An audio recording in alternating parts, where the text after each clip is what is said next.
अस्सलाम वालेकुम रहमतुल्लाहि वबरकातुहू। उम्मीद है आप सब खैरियत से होंगे। शेरी इस्तिलाहात में आज हम करेंगे मतला। मतला अरबी ज़ुबान का लफ्ज़ है जिसके लग़वी मानी तलु होने की जगह या सूरज और चाँद के निकलने की जगह। ठीक है।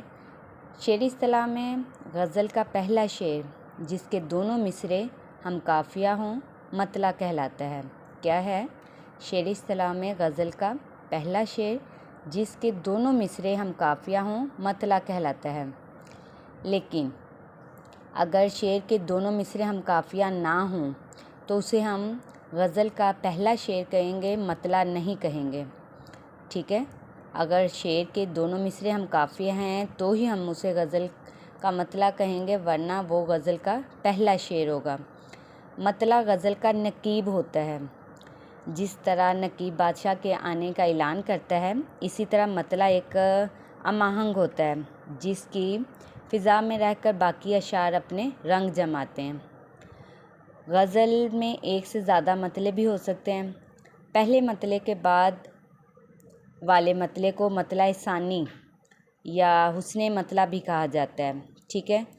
और अगर तीसरा शेर यानी पहले मतले और मतला सानी के बाद जो तीसरा शेर है वो भी हम काफ़िया और रदीफ़ हो तो उसे हम मतला सालिस कहेंगे। क्या कहेंगे? मतला सालिस।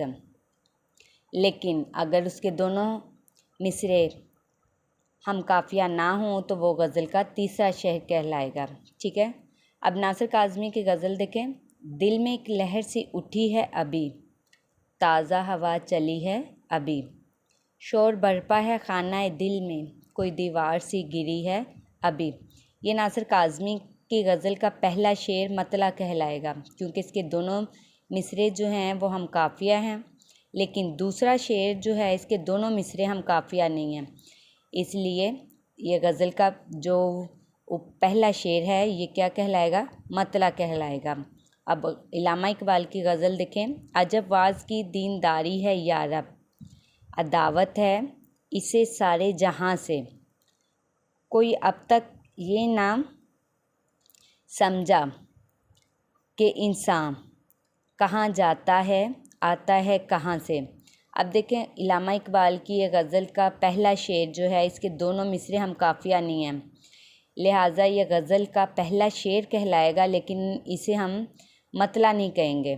मतला किस सूरत में हम कहेंगे? मतला उस सूरत में होगा जब शेर के दोनों मिसरे हम काफ़िया होंगे। अगर शेर के दोनों मिसरे हम काफ़िया हैं तो उसे हम गज़ल का मतला कहेंगे, वरना उसे गज़ल का पहला शेर कहेंगे।